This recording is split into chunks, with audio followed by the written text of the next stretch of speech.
Hello வணக்கம் உறவுகளே. நான் இன்றைக்கு குலை சோறு செய்ய போகிறேன். குலை சோறுக்கு எல்லா மிரக்கறியும் எடுத்து வச்சுருக்கிறேன். கொஞ்சம் கொஞ்சமாக எல்லாத்துலேயும் ஒவ்வொரு பிடி போட போகிறேன். குலை சோறுக்கு கணக்கு தேவையில்லான மிரக்கறி அந்த குலை சோறாக செய்கிறது கொஞ்சமாக தான் செய்ய போகிறேன். வேங்க பூசணிக்காய் எடுத்து வச்சுக்கிறேன். கத்தரிக்காய், புலாக்கொட்டை, வெங்காயம் வேணும், தக்காளி பழம், உருளைக்கிழங்கு, பைத்தங்காய், பருப்பு இருக்கிறத வச்சு செய்ய போகிறேன். கரட்டு போடணும். கரட்டு இல்லை என்னட்ட இருந்தது ஒரு கரட்டு கருத்து பழுதாக போச்சு. அதால் கரட்டு இல்லை. கரட்டும் போட்டால் தான் நல்லா இருக்கும். அப்போ இருக்கிறத வச்சு நான் இன்றைக்கு ஒரு குள்ளை சோறு செய்ய போகிறேன். இப்போ எல்லா மிரக்கறியையும் வெட்டி கழுவி வச்சுட்டு சோறு அவிய போடைக்குள்ள காட்டுறேன். நான் பாருங்க, இந்த கப்பால் ஒரு கப்பு அரிசி எடுத்து வச்சுக்கிறேன். அதாவது மஞ்சள் அரிசி. இந்த வெளிநாட்டு இந்த பாருங்க மஞ்சள் அரிசி மஞ்சள் கலரில் இருக்குது. இந்த அரிசி எடுத்து வச்சுக்கிறேன் ஒரு கப். இதை இனி கழுவி அவிய விடணும். பருப்பு ஊற விட்டுருக்குது. மிரக்கறியெல்லாம் ஒண்டாவே வெட்டி கழுவிட்டு தண்ணிக்க போட்டிருக்கிறேன். ஏனென்றால் கயரொண்டும் பிடிக்காத மாதிரி இருக்கிற தண்ணிக்கே வச்சுருக்கு.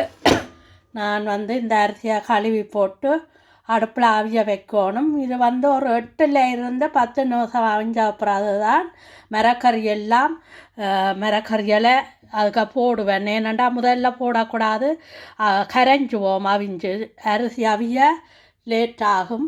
அப்போ அதால் ஒரு 8 to 10 நிமிஷம் அவிஞ்சு வரைக்குள்ள தான் இந்த மிரக்கறியெல்லாம் போடுவேன். தக்காளி பழம் பருப்போடு சேர்த்து தான் போடணும்.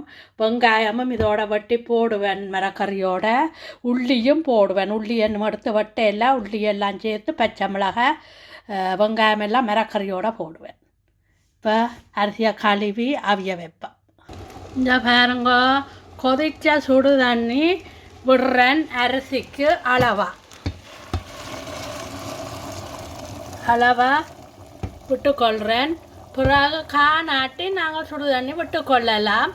ஒரு 8 நிமிஷம் வரை இந்த அரிசி அவியட்டும். அதுக்கு பிறகு தான் நான் மிரக்கறியெல்லாம் போடணும். அப்போ திரும்ப காட்டுறேன். இங்கே பாருங்க, 10 நிமிஷம் இந்த அரிசி போட்டு இப்படி வந்திருக்கு. இப்போ நாங்கள் மிரக்கறியை போட கணக்காக இருக்கும். மிரக்கறியெல்லாம் போடுவோம். பொட்டி வச்சுருக்கிற மிரக்கறிகளை போடுவோம். பாருங்க, எல்லாம் போடுறேன்.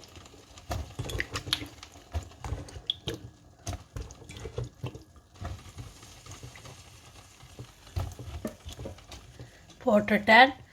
தக்காளி பழமும் பருப்பும் அப்புறம் இன்னும் ஒரு 5-6 நிமிஷம் கழித்து போடணும். வேண்டாம், பருப்பு கரைஞ்சிடும். இப்போ வெங்காயமும் வெட்டிட்டு உள்ளியும் வெட்டி போட போகிறேன் இதுக்குள்ள. இப்போ இது போட்டாச்சு. இதுக்கு அளவாக உப்பை போடுவோம். இப்போ போட்டேன், சோறுக்கு போட்டேன் நான் கொஞ்சம் அளவாக போடுவோம். பார்த்து போடலாம். இதுக்குள்ளே தூளையும் போடுவோம். சேர்ந்து அவிவேன். தூள் அளவாக போடுவோம். பச்சை மிளகாயும் போட போகிறோம். போடையில் 1 2 போடுறேன். மஞ்சளையும் போடுவோம்.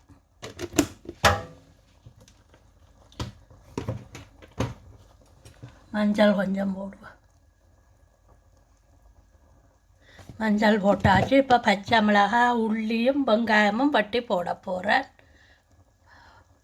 இப்போ பாருங்க, உள்ளி வெங்காயம் 3 மிளகாய் இவ்வளவும் இப்போ போட போகிறேன். பிறகு உள்ளி மிளகு சின்ன சீரகம் இடித்து கடைசியாக போடுவேன். எல்லாம் அவிஞ்சு முடிய இறக்குறதுக்கு ஒரு முன்னம் போடுவேன். போட்டாச்சு. நீ மூடி விடணும். கலக்கிட்டு சுடு தண்ணி வச்சுருக்க வேணும். காணாட்டி விட வேணும்.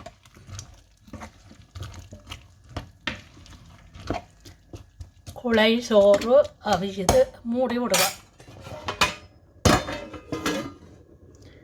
இப்போ வந்து வெங்காயம் சம்பளுக்கு வட்டினா தக்காளி பழம் வட்டி போடணும்.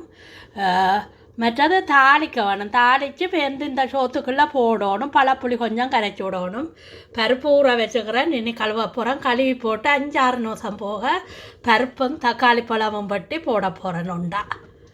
ஓகே அவிஞ்சோண்டு வந்துட்டது. இப்போ வந்து பருப்பு தக்காளி பழம் போடுறேன். ஒரு 8 நிமிஷம் ஆச்சு. அந்த மிரக்கறி போட்ட பிறகு 8 நிமிஷத்துக்கு பிறகு தக்காளி பழம் பருப்பும் போடுறேன்.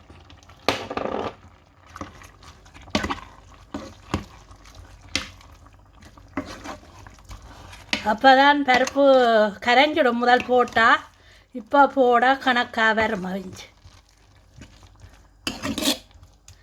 இது கடைசியாக அரைக்க பழப்புளி உள்ளி மிளகு இடித்து வச்சுக்கிறேன். நான் 5 வேற போட வேணும். இது சம்பல் வெங்காயம் தாளிக்க போகிறேன். தாளித்து போடணும். அப்போ காட்டுறேன். இங்கே வேணுங்க அவிஞ்சு வந்துட்டது. இதுக்கு கொஞ்சம் பழப்புளி விடுவோம்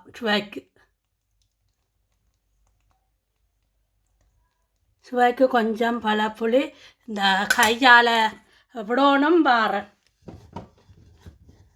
இந்த உள்ளி மிளகு இதை போடுறேன். முதல் கிண்டி விடணும் படிவா எல்லாத்தையும் சேர.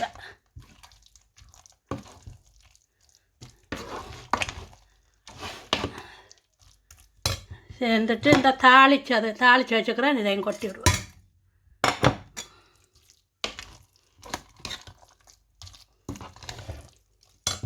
வாரம் கொட்டி சேர்த்துட்டு காட்டும்.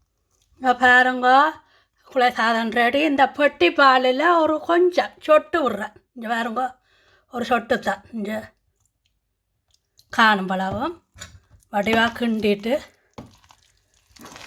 விரும்பினா விடலாம் கட்டாயமில்ல.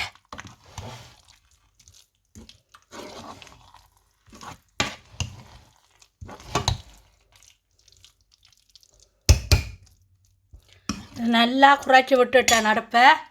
இனி பண்ண சரி பால் விட்டால் தானே.